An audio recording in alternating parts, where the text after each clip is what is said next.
Man, I'm having a lot of fun playing Dragonite right now. This Pokemon is pretty much taking over Pokemon Unite for me, between Dragonite and TSAREEN. Just because, you know, Gengar right now is falling out of favor for me right now. Obviously, he's not doing so hot at this moment in time. Versus a lot of other Pokemon, versus TSAREEN, versus Dragonite. You really don't want to run up in there at level 5 trying to get Bs, and then get beat down by, you know, A or B. Or get beat up by Zeraora with Wild Charge when you don't have, when you miss your Sludge Bomb or what have you. It's pretty rough right now. But he'll get his buffs here soon, trust me. Gengar is coming back, and I can't wait to sit down here and play Gengar non-stop again. I miss playing Gengar, and I know we all miss playing Gengar. But I do have a lot of Pokemon content coming up here. I have a TSAREEN montage I'm going to work on. It'll be my second montage I've ever done. Gengar was the first one. I do have Counterplay I'm supposed to do as well, but TSAREEN probably will come next. We'll be playing Dragonite for a Master's Guide with the very first one I've done on the channel, so I'm very excited for that one here soon. There's a lot to talk about when it comes to Dragonite. Although this game right here, I am, what's that word I'm looking for, build testing? Or limit pushing, I guess, limit testing, I guess we can go with that. But anyway, good morning, good evening, good afternoon to all those around the world. Welcome back to our Pokemon Unite video featuring Dragonite coming through the jungle in that Master rank. Now, when I say limit testing, I more so mean I'm trying different builds, just like you would on every other Pokemon, because I like to play unorthodox builds that people don't like to say, hey, you have to do this, otherwise you're bad, or if you don't do this, you're going to lose, or whatever. Like, for Venusaur, for example, I love playing Tank Venusaur, I love playing Tank Charizard, and my ideal setup for Venusaur 9 out of 10 would be like Rocky Helmet. Yeah, people don't like that item. I don't know why, I think it's pretty darn good. Rocky Helmet, you got Focus Band, then you go run Shell Bow. You sit there and you dish out so much damage while being able to be super bulky and tank so much damage. It's pretty nuts. You know what I mean? You could either be Bloody Barrier over Focus Band and still be ridiculous to take down too much DPS. And when it comes to Dragonite, right now, I used to play a lot of VGC, so that's Pokemon Competitive Battle, right? And anytime you run a Dragonite in your team, what item does he always have, you know, attached to him? Blastoise got that by super luck, bro, just out of nowhere, just spinning around. Sometimes it'd be like that, but you know. Anyway, Dragonite's always carrying a weakness policy. Put 2 and 2 together. It makes sense, right? It really does. Weakness policy on Dragonite, and just in this video particularly, I'm build testing, like I said. But weakness policy is super strong on Dragonite, just because you do have your passive Marvel Scale on Dragonite, which lowers your damage you take by a ridiculous amount. For those of you that don't know about that ability or what Marvel Scale actually does, Marvel Scale essentially is a damage reduction passive ability for Dragonite, right? And it's actually a huge amount that it takes off. It takes off 20% damage for like 2.5 seconds. That's crazy, and that's 15-second cooldown. That's pretty good, isn't it? Now, with weakness policy, you're already bulky, and you would know what weakness policy does. The more damage you take, the more damage you deal. You outrage with that scope lens, you do a lot of damage. By the way, most of my games I've had today, I've had a rough time playing Dragon in the jungle. I always had someone come in and take my farm or literally follow me around. Earlier today, I had a Charizard or Charmander or whatever sitting here at red buff at level 3, waiting for that very last hit. I mean, he's just sitting there. You know what I mean? And then I had a Ninetales follow me around and steal all my jungle farm, or take the jungle farm while I was trying to do objectives or what have you. And it's pretty ridiculous.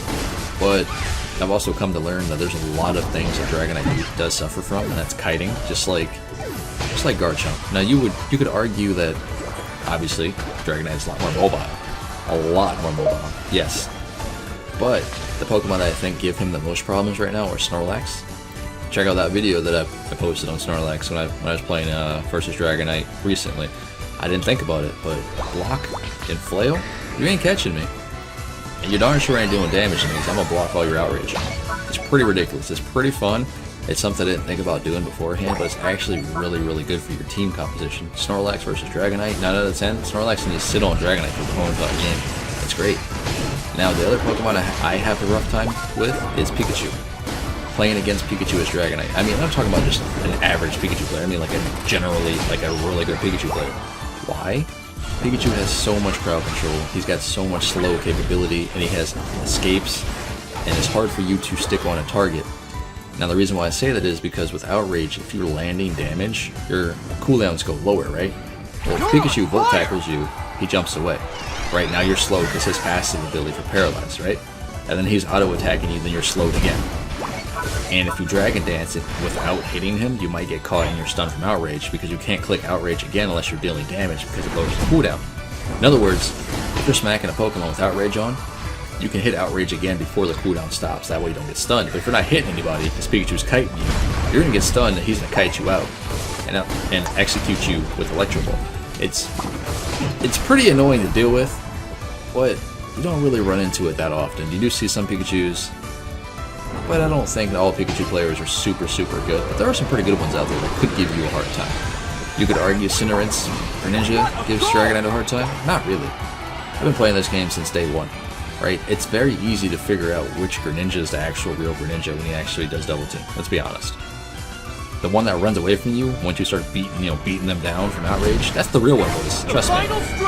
But again, I'm just limit testing, see how much damage I can do. I wanted to see if I can take out her with 1v1, just because I do a lot of damage with weakness policy and scope lens. But Pikachu showed up. It's okay. It is what it is. But hopefully you guys are having a lot of fun playing Dragonite, and for those of you that don't know, there will be a Nintendo Shop E-code in this video, the very last one, so hopefully, actually this will be the 8th code, so I lied. I put an extra one in here. It's fine. It is what it is. But in any case, I have a lot of content coming up here soon. I got Wigglytuff I'm super excited to play with crit build and what have you. I got some Dragonite Master Guide finally coming up with the montage for Serena. I have a lot of stuff I'm planning here next couple days. But I also have to deal with the family here, because some things ain't going so good, you know what I mean? When it comes to the family part. But hopefully you guys are still playing Pokemon Unite and having fun. I'm still in the Discord. We're in the Discord every day. It was a little bit quiet over the weekend because, Christmas and what have you. But for those of you that are still here and sticking with me through next year, hopefully this channel is going to get a lot bigger. I'm really looking forward to it, because for those of you that stuck around with me from the beginning, I appreciate you. Thank you very much for all your like and support, your comments, and what have you, because we are growing. This community is a lot bigger than I thought it was going to get. I'm super excited to keep it going. As long as you guys are here watching the content and having a good time, that's all that matters, man. I'm always here trying to do videos, guides, master's guides, just tips and tricks, anything I can share or teach somebody. That's what I'm here for. But hey man, this has been Pawseplays. Hopefully you guys smash that like button, come join the Discord, come say hi, tell me I suck, it don't matter. I will catch you guys in the very next Pokemon Unite video. Or the very next video I upload to the channel, who knows? Anyway, see you guys later. Merry Christmas, Happy New Year's, stay safe out there. Enjoy the rest of your day.